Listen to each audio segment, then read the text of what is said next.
The member for Albany. Thank you, Deputy Speaker. Congratulations, Madam Speaker, the Honourable Michelle Roberts. It is an honour and a privilege to serve alongside you as the first ever woman Speaker in the West Australian Parliament. You are indeed a trailblazer. A trailblazer is a word that I relate to as well, as I, the first ever woman Member of Parliament to represent the community of Albany, the first settlement of Western Australia and the home of the Anzac story. I acknowledge the Menang Noongar people whose land I call home and pay my respects to elders past, present and emerging. The Menang name for Albany is Kinjaling, meaning place of plenty. There are many firsts in the 41st Parliament following the unprecedented election results. I am the 17th member for Albany, the 7th Labor member, the first ever woman and the first ever member born in Albany. I acknowledge the Honourable Peter Watson, aka Watto. In the year 2000, I graduated from Albany Senior High School as Citizen of the Year. The same year, Watto started his campaign and successfully won the seat of Albany in 2001. Our paths joined as we pounded the pavement, door-knocking the Albany community. We didn't encounter too many hot days, rather lots of hills, dogs and long driveways. We share aspirations to proudly and determinedly represent the people and the community of Albany. I intend to build on his legacy he left not only in the community of Albany, but here in this Parliament. I wish Peter, Diane and Harry many happy adventures in their motorhome. I was born in Albany to Robin and Celia Waugh. My father was born and raised in Albany. Dad left school at 14 years of age to start an apprenticeship as a painter and retired later last year after running a successful business for 50 years. Mum and her family arrived in Fremantle as 10-pound poms. Shortly after their arrival, my grandfather travelled to Albany and purchased the Lower King store. I have very fond memories of my schooling at Spencer Park Primary School and Albany Senior High School. I was fortunate to have many role models with teachers and mentors such as Maggie Dent, Nikki Byrne and Rod Gillies. I obtained my first job at Beachside Cafe aged 14, where I learnt many skills and especially the importance of a strong work ethic which remains with me today. This is the first of my attributes that define me. I have a very strong work ethic. Like many young Australians, I took a gap year after high school and used Edinburgh as my base and travelled right throughout Europe. Well, I learnt a lot. These were the days when internet cafes were just starting to pop up. There was no such thing as Google Maps or apps. When I returned to West Australia, I studied tourism, event management and marketing here in Perth. At 23, I returned to Albany and started a boutique award-winning hairdressing salon with my cousin Ryan, and that set us on the path to success. During our partnership, we won many awards, including WA Regional Business of the Year with up to 10 employees.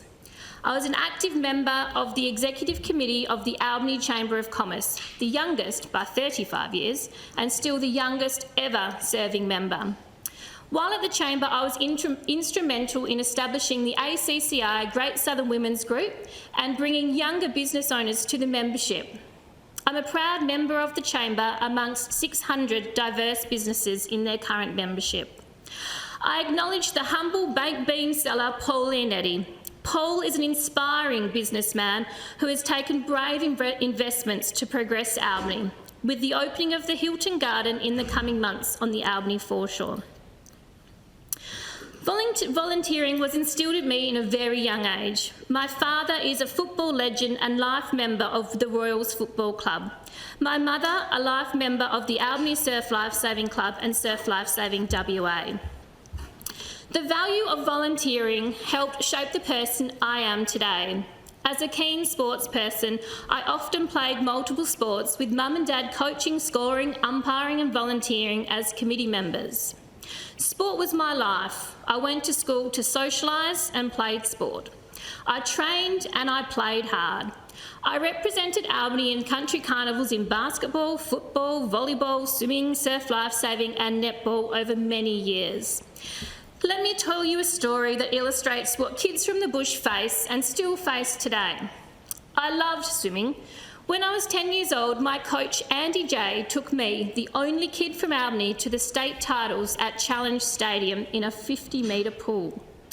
I remember, as a country kid, warming up on my own, getting to the 25-metre mark and having a cry. I had only trained in a 25-metre pool. I had a goal to break the 40 seconds in the 50-metre freestyle, and my reward was I was going to Sizzler.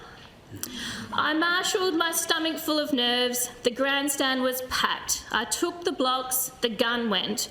I smashed my goal by 2 seconds. I was 8th in the state. I was going to Sizzler.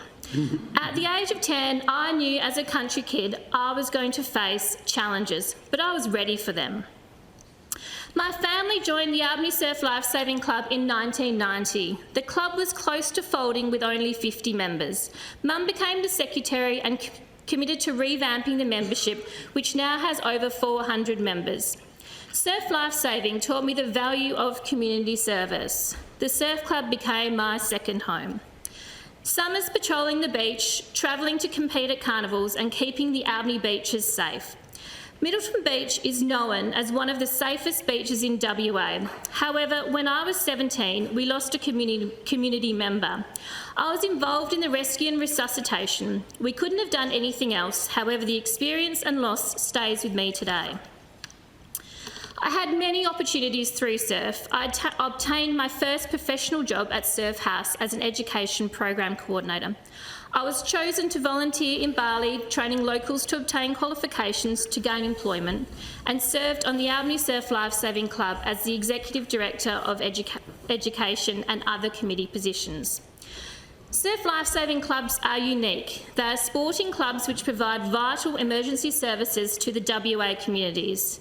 As the pressures and the demand of the emergency response teams expand, the McGowan government has committed $1.6 million to expand the safety and functionality of the Albany Surf Lifesaving Club. This is my second of the attributes that define me. I have lived and breathed the broader community of Albany.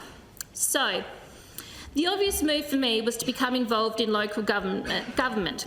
Firstly, as the mayoral liaison officer as a staff member at the City of Albany, and later as an elected member. There is nothing like local government that gives you the breadth and depth of understanding of the issues facing the broader community. I enjoyed the opportunity to learn about many varied challenges that people in our communities face. People in Albany who know me well would say, what you see is what you get. I learnt a great deal under the leadership of two local government CEOs. Firstly, the legendary Graham Foster, followed by the current CEO, Andrew Sharp.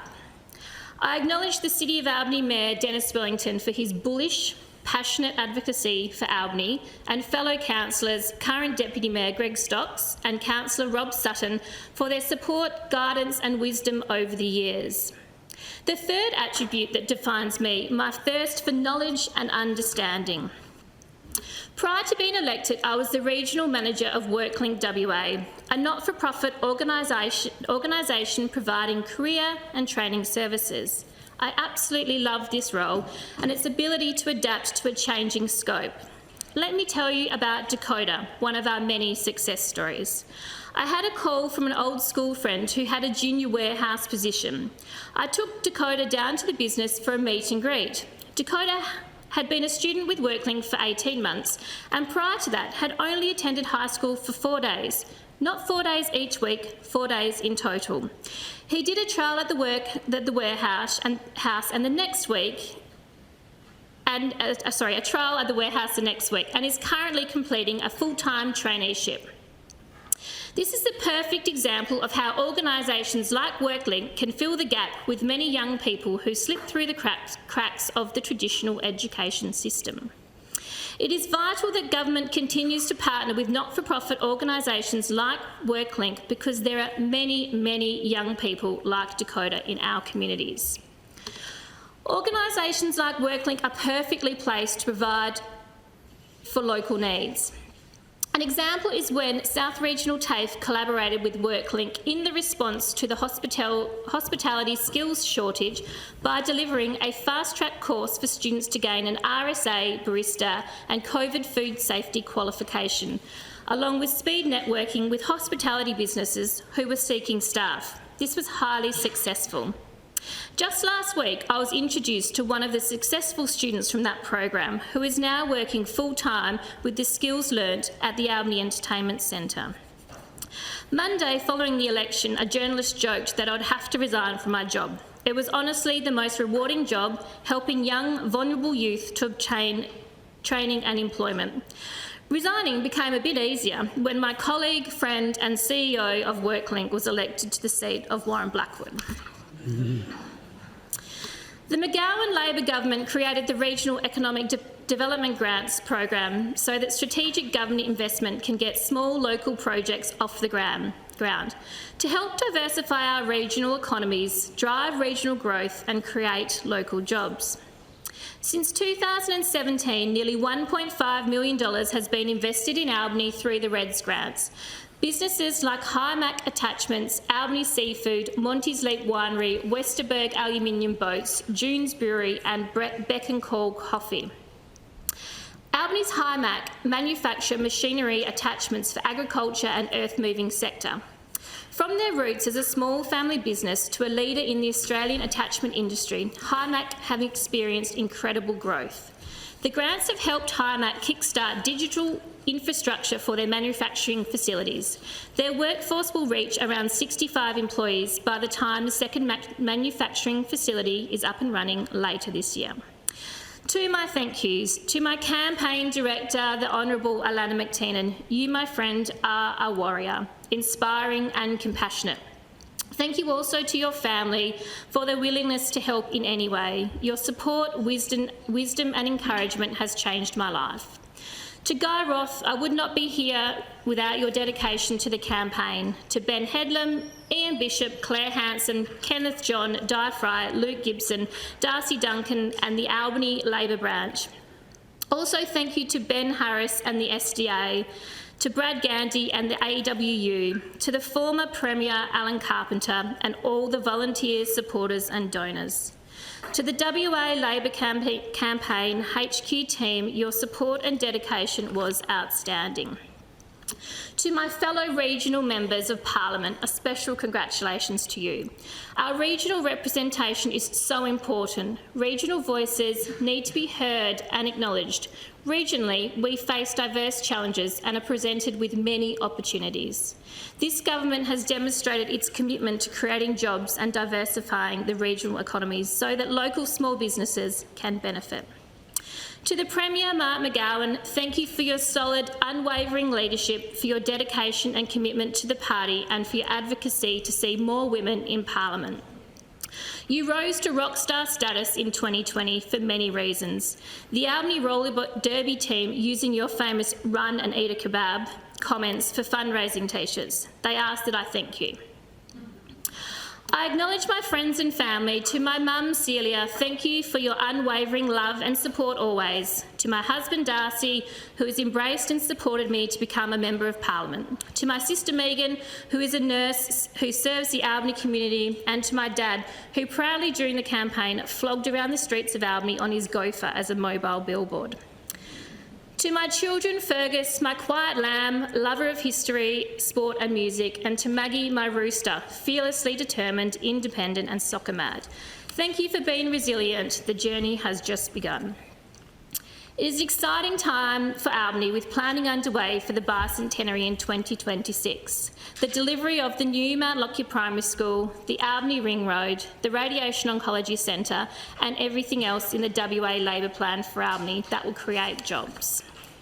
So the stamp I want to leave on this Parliament as a proud member of Albany are these three attributes I've spoken about today. My strong work ethic, my constant involvement in the community. I know the Albany community and the Albany community knows me. And third, my thirst for knowledge and understanding. I want to use these attributes to contribute to the decision-making of this government for the benefit of all West Australians. Thank you. Thank you, Member.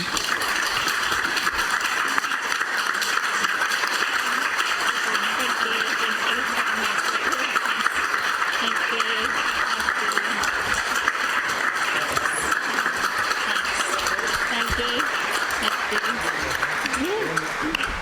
Thank you. I'll come down.